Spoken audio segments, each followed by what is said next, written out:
This is June Fenton from Sarasota, Florida. And thanks to her, a mom is currently in a coma, and 2 out of her 4 children have now passed. Before I jump in, I do want to say major trigger warning. This is mama for 29-year-old Taeler Joy Bennet, who was walking with her 2 sons on February 10th. They were struck while they were crossing US 301 near 7th Street. Now, her 5-month-old was in a carrier and her 2-year-old was in a stroller. She is still in a coma. However, she is no longer in critical condition.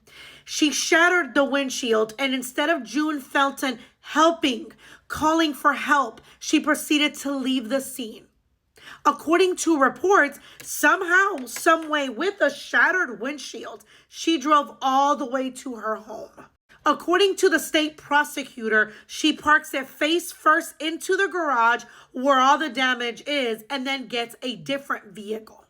According to her attorney, she thought she hit a dog and then she turned around. She did a 3-point turn to come back, saw a lot of people standing there, couldn't see what was in the ground and said, oh my God, it could be a dog in pain. Decided to go back. Supposedly she is completely traumatized and remorseful. Now, what's interesting on top of that is that she is a retired hospice nurse and was actually, according to her, feeding stray cats that night. Now, thanks to the police and their investigative work, they had to literally look for surveillance, go house to house. They finally found her vehicle and she was arrested 3 weeks after all of this happened. Now, mind you, the mother, as I stated, is still in the hospital, still in a coma, no longer in critical care, but she is walking the streets. You see, they gave her a $650,000 bond where within 24 hours, she was released. Now, I will keep you updated as this case continues to progress. This is horrifying. She has pleaded not guilty. This mom is in a coma, probably completely unaware that her 2 boys are gone. They're dealing, of course, with also the daughters that they're having to explain to them that their baby brothers are gone as well. I will keep you guys, as I mentioned, updated. Please share this. Everybody in Sarasota should know who this woman is. Talk to you soon. Be so cruel and so Amanda, listen to this since you want to defend this. Gallagher being comforted outside of the Sarasota Police Department while grieving the loss of 2 of her grandchildren. It's now been over a month since Rio and Kiylan Gallagher were tragically killed in a hit and run. 72-year-old June Fenton, accused of being behind the wheel, arrested for 3 counts relating to leaving the scene of a crash, but bonding out of jail a day later. Fenton's attorney explaining why her release is appropriate at last week's first appearance. Ms. Fenton is lawfully entitled to a bond. This is not listed as a dangerous crime. Ms. Fenton is 72 years old. She has absolutely 0 criminal history. But Jessica and fellow supporters of the victim saying Fenton's bond should be revoked. It's hard knowing that she's sitting here getting to sleep in her own bed, getting to eat what she wants. And my grandchildren are laying in a freaking caskets in the ground. The kid's mother, Taeler, critically injured in the crash, going into a coma, yet to wake up. And the pain that Taeler's going to endure when she wakes up, knowing that her babies are gone because of June Fenton. If that was me, I would want to die knowing my kids was gone. And Fenton's formal arraignment was scheduled for April 4th, but she has entered a written plea of not guilty. I decided to look into the June Fenton case in Sarasota, Florida, especially since we want to have people on here commenting, defending her. So let's talk about this case. On February 10th, Taeler Joy Bennet was crossing US 301, and she had her 5-month-old in a carrier, 2-year-old son in a stroller. June Fenton plowed into them. The children have now passed, and the mom is still in a coma a month later. Some reports state that she has severe damage. Other reports state that she is no longer in critical condition. However, what we do know is that she's still in a coma. Now, what did June do when this happened? When her glass was shattered because it was hit by a body? Well, she continued driving. Surveillance shows that not only did she continue driving, but she did a U-turn and she looked and kept going. They also state that she drove to her home, changed out vehicles, came back and left again. Police actually had to take a headlight to the Lexus dealership to find out what year it was and practically go house to house and ask the public for help.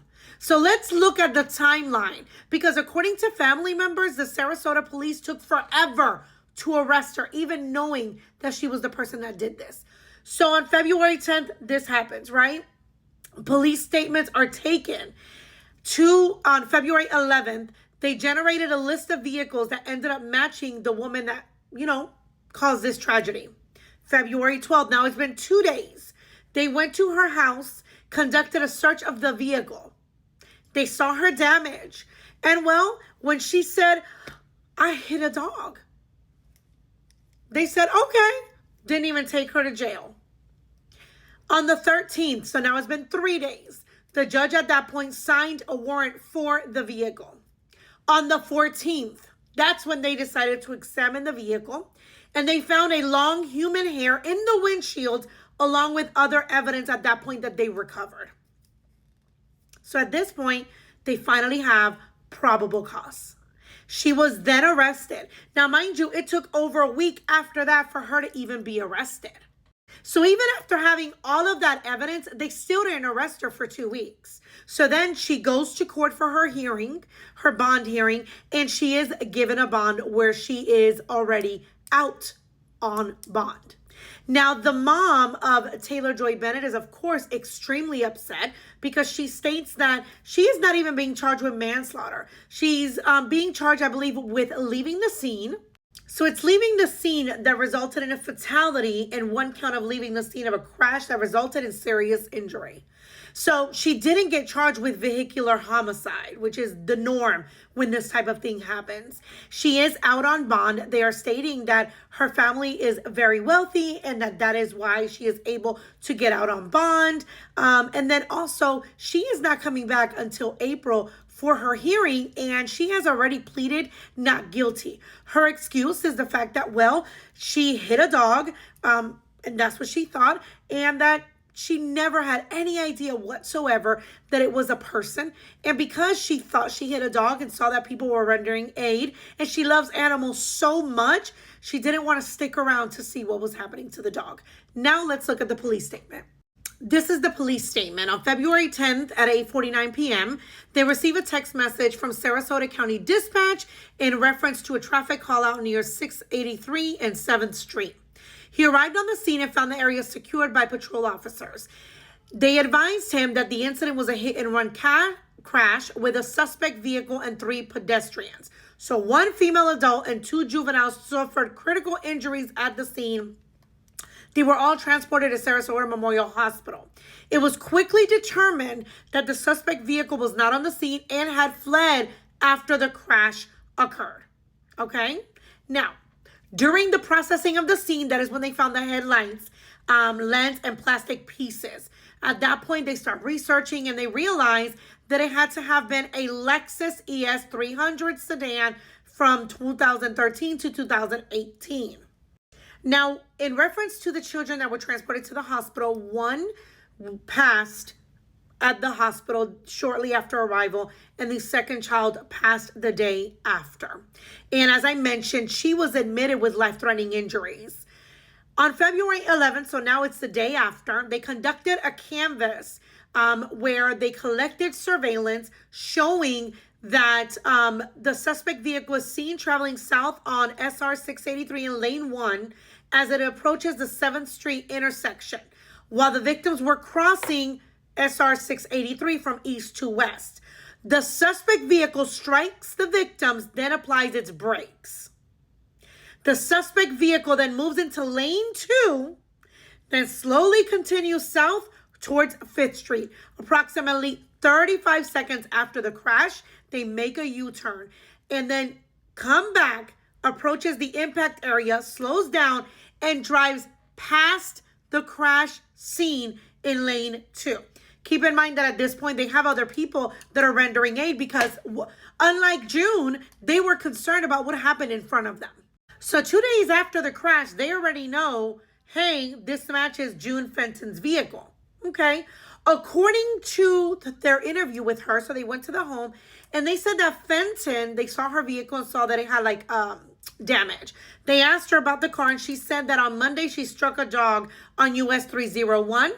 They asked her to provide license, etc., and pretty much stated that she was driving around, feeding stray cats, and when she, after leaving the Pines, she turned on 12th Street to travel home. She stated she had to turn right onto US 301 due to the construction, and then at that point, she struck a dog at 7th Street.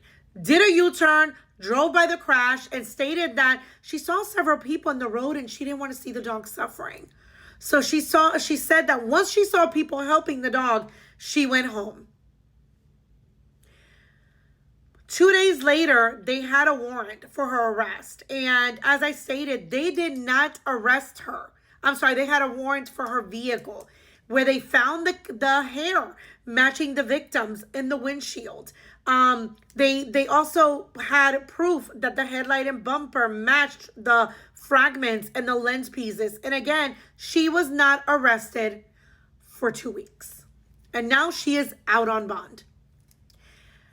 As this continues to evolve, I will keep you guys updated, but I can't even imagine what this family is dealing with. Keep in mind that the mom is still in a coma. And one of the things that her mother has stated is that when she wakes up, she has no idea that 2 of her babies have passed, and that they're going to have to break that to her when that day comes. Follow for more. I will keep you guys updated. Talk to you soon.